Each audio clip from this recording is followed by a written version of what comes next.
तर मित्रांनो, स्वागत आहे तुमचं यूट्यूब चॅनलवर.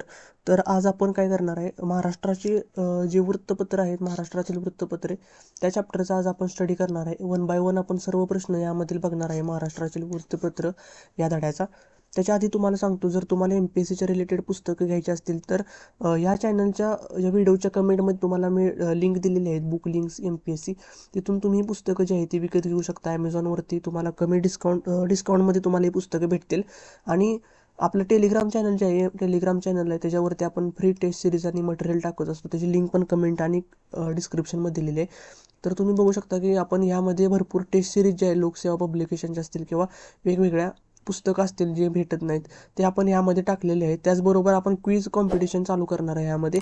तर तुम्ही ही जी आहे ते टेलिग्राम चॅनल जॉईन करून घ्या, जेणेकरून तुम्हाला फायदा होईल. गोपाळ गणेश आगरकरांशी पुढीलपैकी कोणते वृत्तपत्र संबंधित होती? तर आगरकरांचे संबंधित वृत्तपत्रे होती, त्याचे उत्तर आहे केसरी व मराठा हे वृत्तपत्र होतं. त्याचबरोबर वराड समाचार आणि सुधारक हे जे होते, 3 वृत्तपत्रे आगरकरांच्या संबंधित होते. स्वराज हे वृत्तपत्र त्यांच्या रिलेटेड नव्हते. तर आपण हे जे वन बाय वन स्पष्टीकरण बघूया आता. तर आगरकरांनी सुरू केलेली वृत्तपत्रे, त्याच्यामध्ये आगरकरांनी सुरू केले होते केसरी व मराठा ही 2 वृत्तपत्रे चालू केली होती. टिळकांनी 1881 साली सुरू केले होते. लोकमान्य टिळकांनी केसरी व मराठा हे वृत्तपत्र 1881 रोजी सुरू केले होते. त्यापैकी केसरीचे संपादक आगरकरांकडे दिले होते. टिळकांशी मतभेद झाल्यामुळे ऑक्टोबर 1887 मध्ये केसरीचे संपादकत्व त्यांनी सोडले आणि 1888 पासून त्यांनी सुधारक हे शाहू महाराजांच्या आर्थिक मदतीने सुधारक चालू केले. त्यामुळे केसरी, मराठा आणि सुधारक हे त्याचे उत्तर आहे. त्याचबरोबर आगरकरांनी अकोल्यामध्ये असताना वराड समाचार हे देखील वृत्तपत्र चालू केलं होतं. त्यानंतर आगरकरांची ग्रंथसंपदा आपण यामध्ये दिलेली आहे, ती पण आपण बघूया. तर त्यांनी लिहिलेल्या पुस्तकामध्ये डोंगरीच्या तुरुंगातील 101 दिवस, त्याचबरोबर हे विचारतात वाक्यमीमांसा, केसरीतील निवडक निबंध, विकार विलसित, शेक्सपियरच्या हॅम्लेट जे नाटक होतं त्याचे त्यांनी मराठीमध्ये भाषांतर केले होते, विकार विलसित. त्यानंतर वाक्याचे पृथक्करण हे पण प्रश्न विचारलेला आहे. त्याच्यानंतर स्वराज्याच्या दिशेने वाटचाल आणि गुलामगिरीचे शस्त्र हे आगरकरांनी लिहिलेली ग्रंथसंपदा होती. त्याच्यानंतर आपण दुसरा प्रश्न बघणार आहे आजचा. तर छत्रपती शाहू महाराज यांनी खालीलपैकी कोणत्या वृत्तपत्रांना आर्थिक मदत केली होती? याचे उत्तर आहे 4, म्हणजे विजयी मराठा याला मदत केली होती. त्याचबरोबर तरुण मराठा, कैवारी आणि तेज, म्हणजे वरीलपैकी सर्व वृत्तपत्र जे आहेत त्याला शाहू महाराजांनी आर्थिकदृष्ट्या मदत केली होती. तर आपण वन बाय वन बघूया. छत्रपती शाहू महाराजांनी विजयी मराठा, तरुण मराठा, कैवारी, तेज वृत्तपत्रांना मदत केली. मूकनायक वृत्तपत्राला 2,500 रुपये देऊन त्यांनी सुरू केली, मदत केली. तर मूकनायक वृत्तपत्र जे होते ते बाबासाहेब आंबेडकरांनी चालू केले होते. त्यांनी सुरू केलेली आर्थिक मदत आणि काही वृत्तपत्र आहे, त्याच्यामध्ये भगवा झेंडा, त्याचबरोबर जागरूक ही वृत्तपत्र सामील आहेत. राजश्री शाहू चरित्र हे पुस्तक कुणी लिहिले? तर तुकाराम नाईक. त्यानंतर ही पुस्तकं तुम्ही बघून या, पेजावरती कधी प्रश्न आलेला नाही आतापर्यंत. आपण आता तिसरा प्रश्न बघणार आहे. जर हा ब्लर दिसत आहे, स्त्री शिक्षणाची दिशा या स्त्री शिक्षणावरील लेख कोणत्या वृत्तपत्रात प्रकाशित झाला होता? तर ह्याचे उत्तर डायरेक्टली आपण बघू. केसरी. केसरी या वृत्तपत्रामध्ये स्त्री शिक्षणाची दिशा हा लेख प्रकाशित झाला होता. तर 1881 रोजीची गोष्ट आहे. केसरीचे जे संपादक होते ते आगरकर होते. त्याच्यानंतर हे जो प्रकार होता तो साप्ताहिक होता, भाषा होती मराठी, आणि लेख त्यांनी लिहिला होता स्त्री शिक्षणाची दिशा हे लेख लिहिले होते. त्याचबरोबर काही महत्त्वाचे लेख आपण बघूया. तर दर्पण हे जे वृत्तपत्र होतं, मराठीचे पहिले वृत्तपत्र, ते मराठीतील पहिले वृत्तपत्र दर्पण होते. ते 1832 रोजी बाळशास्त्री जांभेकरांनी मुंबईमध्ये चालू केले होते. तर ही खूप महत्त्वाची गोष्ट, तर हा खूप महत्त्वाचा प्रश्न आहे याच्यामध्ये. त्यापूर्वी मुंबापूर वृत्तपत्र प्रकाशित झाल्याची नोंद आहे. दर्पण प्रारंभी पाक्षिक होते, त्यानंतर ते साप्ताहिक झाले. काळंबा देवी रस्त्यावरील मेजर सर प्रिन्स येथे ते छापले जायचे. दर शुक्रवारी प्रसिद्ध केले जात होते, हे काही विचारणार नाहीत तुम्हाला. त्याच्यानंतर रघुनाथ हरिश्चंद्रजी आणि जनार्दन वासुदेवजी हे 2 गृहस्थ या पत्राचे चालक होते. जांभेकर इंग्रजी मजकुराचे मराठीमध्ये भाषांतर करायचे फक्त. एका बदनामीच्या खटल्यात जांभेकर यांना 800 रुपये दंड झाला, त्यामुळे वृत्तपत्र जे आहे ते बंद पडले, दर्पण. पण हे वृत्तपत्र बंद पडल्यानंतर त्यांच्या चालकांनी United Service Gazette Literary Chronicle नियतकालिका सुरू केली. हे काही महत्त्वाचं नाही एवढं. त्याच्यानंतर जांभेकरांनी 1840मध्ये दिग्दर्शन ही मराठी नियतकालिका सुरू केली. सर्वात पहिल्यांदा त्यांचे होते ते दर्पण हे पहिले वृत्तपत्र होते. त्यानंतर 1908च्या कायद्यात कडक तरतुदीमुळे पुढीलपैकी कोणत्या वृत्तपत्रांना प्रकाशन बंद करावे लागले? याचे उत्तर आहे 2, म्हणजे युगांतर, त्यानंतर संध्या आणि वंदे मातरम हे जी वृत्तपत्रे आहेत ह्यांना बंद करावे लागले होते 1908च्या कायद्यामध्ये. तर हा कायदा कोणी होता काढलेला, तर आपण 1 बाय 1 एक्सप्लेनेशन बघूयाचं. तर 1908चा जो कायदा होता त्याला न्यूजपेपर ॲक्ट असे म्हणतात. तर हा लॉर्ड कर्झनच्या धोरणामुळे निर्माण झालेला होता. तर लॉर्ड कर्झनच्या धोरणामुळे निर्माण झालेल्या असंतोषाचा परिणाम म्हणजे काँग्रेसमध्ये जहालवादी गटाचा उदय. काही क्रांतिकारकांमुळे हिंसक घटना घडल्या. समकालीन वृत्तपत्रांनी सरकारला चांगले धारेवर धरले म्हणून 1908चा कायदा सहमत करण्यात आला. यामध्ये 9 वृत्तपत्रे होते, त्यांच्यावर खटले चालवले आणि 7 छापखाने होते ते बंद केले किंवा जप्त केले. पहिले संपादक होते अरविंद घोष. अरविंद घोष यांचे होते वंदे मातरम हे वृत्तपत्र. यात मोतीलाल वर्मा यांना राष्ट्रद्रोही बातमी पुरवली म्हणून 7 वर्षाची शिक्षा झाली.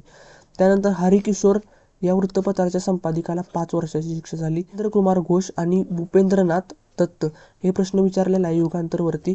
त्याच्यानंतर संध्या ब्रह्मबांधव उपाध्ये झालेल्या मुंबई प्रांतातील पहिले. तर ह्याचे उत्तर आहे बॉम्बे हेरॉल्ड. हे सर्वात पहिले जे आहे ते ब्रिटिश इंग्रजीमध्ये होणारे वृत्तपत्र होते. तर सुरुवात 1779 रोजी झाली. मुंबईतील पहिले वृत्तपत्र होते जे की इंग्रजी भाषेमध्ये होते. त्याचे नामांतर नंतर बॉम्बे गॅझेटमध्ये झाले होते आणि हा प्रकार जो होता तो साप्ताहिक होता. 6 नंबरचा प्रश्न, ज्ञानोदयमधील लिखाणास प्रत्युत्तर देण्यासाठी कोणती नियतकालिके सुरू केली होती? विचारलहरी, त्याच्यानंतर चंद्रिका आणि इंदुप्रकाश हे जे आहे ते ज्ञानोदयमधील लेखनाला प्रत्युत्तर म्हणून सुरू केलेली नियतकालिके होती. तर आपण एक्सप्लेनेशन बघूयाचं. ज्ञानोदय 1842मध्ये हेनरी वॉल्टाईनने सुरू केले. आता हे का चालू केले होते, तर ख्रिस्ती धर्माचा प्रचार करण्यासाठी वृत्तपत्र चालू केले होते. अमेरिकन मिशनरींचे हे वृत्तपत्र होते. ख्रिश्चन धर्माचा प्रचार करण्यासाठी ह्याच्यामध्ये लेख लिहिले जायचे, ज्या की याद्वारे हिंदू धर्मावरती टीका केली जायची. मराठी वृत्तपत्रामध्ये पहिले चित्र छापण्याचा मान ज्ञानोदयला मिळतो. तर यांनी काय लिहिले ते बघू. 1842मध्ये आशिया खंडाचा नकाशा आणि 1851मध्ये युरोपचा नकाशा यांनी छापला होता. या वृत्तपत्राला प्रत्युत्तर देण्यासाठी हिंदू धर्म कसा श्रेष्ठ आहे हे दाखवण्यासाठी काही लिहिले होते लेख. त्याच्यामध्ये विचारलहरी, सिंधर्म दीपिका आणि चंद्रिका याचा समावेश होतो. आता ह्याच्यामध्ये वृत्तमान दीपिका हे जे आहे ते विष्णू भिकाजी गोखले वैदिक धर्मावरील टीकेला चोख प्रत्युत्तर त्यांनी दिले होते यामध्ये. तर भारतात प्रथम रेल्वे सुरू झाली त्याची बातमी ज्ञानोदयमध्ये चाक्या मसोबा या शीर्षकामध्ये छापून दिली होती. तसेच 1857च्या उठावाच्या बातम्या देखील ह्यामध्ये छापून आल्या होत्या. विजेच्या साह्याने बातमी पोहोचवण्याचे यंत्र म्हणजे टेलिग्राफ 1852मध्ये सुरू झाला. त्याची बातमी यांनी दिली होती.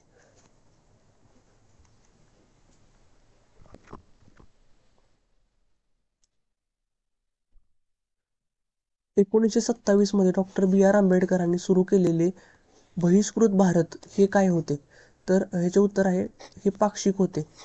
याचा अर्थ काय आहे, तर सुरुवात ह्याची 1957ला बाबासाहेब आंबेडकरांनी केली होती.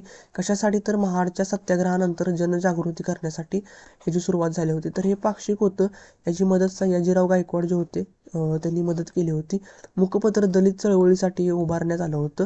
लोकहितवादी यांनी प्रभाकरमध्ये लिहिलेली शतपत्रे आंबेडकरांनी बहिष्कृत भारत या वृत्तपत्रामध्ये पुन्हा प्रकाशित केली होती. तर तुम्हाला विचारतील, लोकहितवादी जे होते त्यांनी शतपत्रे जी लिहिली होती ती आंबेडकरांनी पुन्हा बहिष्कृत भारत यामध्ये सुरू केली होती. तर शीर्षभागी संत ज्ञानेश्वरांची वचने असत या वृत्तपत्रामध्ये, या पाक्षिकमध्ये.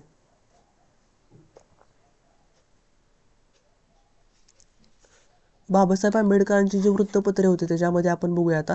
तर मुकनायक त्यांनी सुरू केले होते 1920मध्ये, बहिष्कृत भारत 1927मध्ये, समता 1927मध्ये, जनता 1930मध्ये आणि मानवता 1930मध्ये. आता ह्याच्यामध्ये तुम्हाला क्रमवारी विचारतील, क्रमवारी इयर वाईज म्हणजे वर्षानुसार तुम्हाला ह्याच्यामध्ये क्रमवारी येऊ शकते विचारण्यासाठी. सर्वात पहिल्यांदा ते सर्वात शेवटी कोणते केले होते. तर जनता जे वृत्तपत्र होतं त्याचं नाव बदलून प्रबुद्ध भारत हे झालं 1956ला.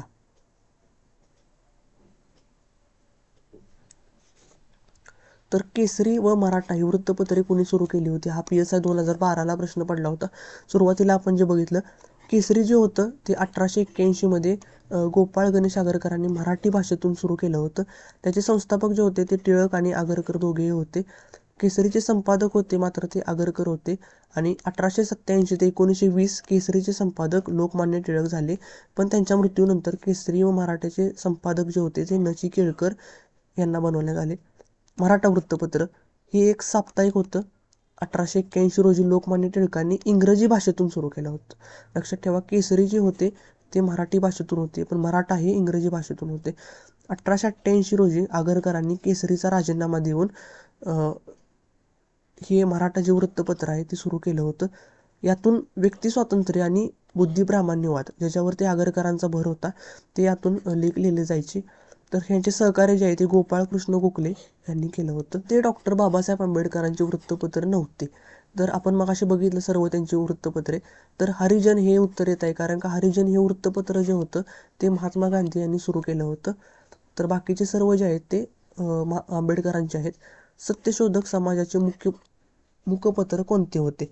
सत्यशोधक समाजासाठी दिनबंधू हे वृत्तपत्र होतं ते कृष्णाराव भालेकर यांनी चालू केलं होतं. आपण बघूया, दिनबंधू सुरुवात 1877मध्ये सुरू झाली होती पुणे या ठिकाणाहून. तर हे जे बघा, कृष्णाराव भालेकर संपादक होते आणि नंतर नारायण मेघाजी लोखंडे यांनी मुंबईमधून याचे संपादन केले होते. त्यानंतर तानुबाई बिर्जे ह्या ज्या होत्या त्या भारतातील पहिल्या महिला वृत्तपत्र संपादिका होत्या. तुम्हाला येऊ शकतो याच्यावरती, तानुबाई बिर्जे हे भारतातील पहिल्या महिला वृत्तपत्र संपादिका होत्या. सत्यशोधक चळवळीचे मुखपत्र होते हे, आणि ह्याला प्राथमिक शिक्षणाचा आग्रह धरला होता या वृत्तपत्राने. आता शेवटचा प्रश्न जो की STIच्या 2012ला पडलेला आहे, खालीलपैकी कोणते वृत्तपत्र बाबासाहेब आंबेडकरांनी सुरू केले नव्हते. त्याचे उत्तर आहे संदेश, कारण का संदेश जे आहे ते अच्युतराव कोल्हटकर यांनी सुरू केले होते. बाकीचे सर्व जे आहे ते बाबासाहेब आंबेडकरांनी सुरू केले होते. तर हे आपण आजचा संपूर्ण व्हिडिओ जो आहे तो बघितला आहे. जर तुम्हाला हा व्हिडिओ आवडला असेल आणि फ्युचरमध्ये तुम्हाला असेच व्हिडिओ बघायचे असतील तर चॅनलला सबस्क्राईब करून ठेवा आणि व्हिडिओला लाईक करा.